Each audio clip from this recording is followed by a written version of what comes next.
Hello అండి. మనం ఈరోజు మధుర మీనాక్షి అమ్మవారి కథ గురించి తెలుసుకుందాం. అలాగే నా ఏటీఎం 1009 ఛానల్ని లైక్, షేర్ అండ్ సబ్స్క్రైబ్ చేయండి, మర్చిపోకండి. మీనాక్షి అమ్మ ఆలయం లేదా మీనాక్షి అమ్మ సుందరేశ్వర స్వామి ఆలయం అనేది భారతదేశంలో తమిళనాడు రాష్ట్రంలో మదురై నగరంలో వైగా నది దక్షిణ తీరాన ఉన్న ఒక చారిత్రాత్మక హిందూ ఆలయం.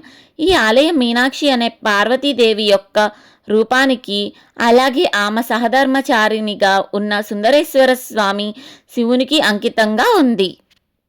ఆలయానికి సంబంధించిన ప్రాథమిక నిర్మాణాలు క్రీస్తు శతకం 12-13 శతాబ్దాలలో పాండ్య వంశ పాలనా సమయంలో నిర్మించబడినట్లు భావించబడుతుంది.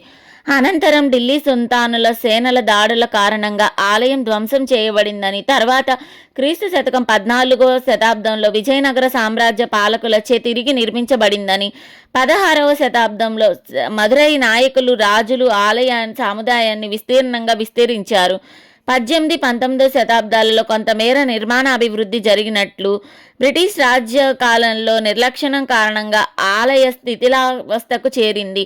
1947లో భారత స్వాతంత్ర అనంతరం ప్రజలందరూ విరాళాల సహాయంతో ఆలయాన్ని పునరుద్ధరించారు. తర్వాత 1974, 1995, 2009 సంవత్సరాలలో ఆలయాన్ని పునరుద్ధరణతో పాటు కుంభాభిషేకం నిర్వహించబడింది. ఆలయ సముదాయం సుమారు 14 ఎకరాలలో విస్తీర్ణలో విస్తరించి ఉంది. మధుర మీనాక్షి అమ్మవారి కథ చాలా పురాతనమైనది. శైవ మరియు శక్తి సాంప్రదాయాలలో అత్యంత పవిత్రమైనదిగా భావించబడుతుంది. ఈ కథ ప్రధానంగా తమిళ సాంప్రదాయ పురాణాలలో ప్రసిద్ధి పొందింది. ఇప్పుడు మనం పూర్తి కథను సులభంగా చెప్పుకుందాం. మధుర మీనాక్షి అమ్మవారి పూర్తి కథ. పూర్వం పాండ్య రాజ్యాన్ని మలయధ్వజ పాండ్యుడు అనే రాజు, ఆయన భార్య కాంచన మాలాదేవి పరిపాలించేవారు. వారికి చాలా కాలం పిల్లలు కలగలేదు. దాంతో వారు గొప్ప యాగం చేశారు. యాగ ఫలితంగా అగ్నిగుండం నుంచి ఒక బాలిక ప్రత్యక్షమైంది. ఆ బాలికకు 3 వక్షస్థానాలు ఉండేవి. దాన్ని చూసి రాజు రాణులు ఆశ్చర్యపోయారు. అప్పుడే ఆకాశవాణి వినిపించింది.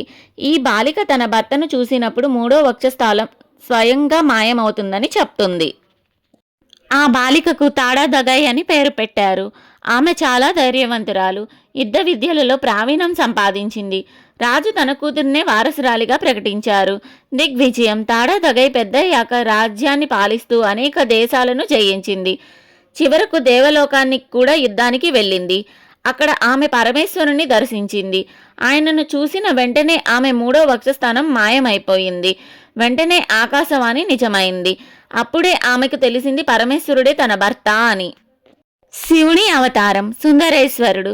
పరమేశ్వరుడు సుందరేశ్వరుని రూపంలో భూమి మీదకు వచ్చి ఆమెను వివాహం చేసుకున్నాడు. వారికి వివాహం మహావైభవంగా జరిగింది. ఈ దివ్య వివాహానికి దేవతలందరూ హాజరయ్యారు, దర్శించుకున్నారు. ఈ పవిత్ర కళ్యాణం జరిగిన స్థలమే నేటి మీనాక్షి అమ్మ ఆలయం. మీనాక్షి అనే పేరుకి అర్థం. మీనాక్షి అనే పదానికి అర్థం చేపల వంటి కళ్ళగల్ల అమ్మవారు. చేప తన పిల్లలను ఎల్లప్పుడూ కళ్ళతోనే కాపాడినట్లే మీనాక్షి అమ్మవారు భక్తులను ఎల్లప్పుడూ కాపాడుతారని నమ్మకం. మధుర నగర మహిమ. ఈ దివ్య కథ జరిగిన ప్రదేశం భారతదేశంలోని అత్యంత ప్రాచీన నగరంలో ఒకటి. శైవ శక్తి వైష్ణవ సాంప్రదాయాలకు ఇది గొప్ప క్షేత్రం. మీనాక్షిదేవి సుందరేశ్వర స్వామి దివ్య కళ్యాణంలో మహావిష్ణువు పాత్ర చాలా ముఖ్యమైనది. ఈ కళ్యాణం సాధారణ వివాహం కాదు, దివ్య దేవ కళ్యాణంగా పురాణాలలో వర్ణించబడింది.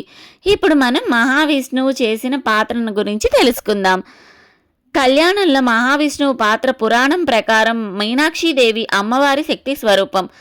ఆమెకు అన్నయ్యగా మహావిష్ణువును భావిస్తారు. హిందూ వివాహ సాంప్రదాయం ప్రకారం కన్యకు తండ్రి లేదా అన్నయ్య కన్యాదానం చేస్తారు. అదేవిధంగా ఈ దివ్య కళ్యాణంలో మహావిష్ణువు స్వయంగా వచ్చి మీనాక్షి అమ్మవారిని వరుడికి ఇచ్చి కన్యాదానం చేసి దైవంగా గౌరవించబడతాడు.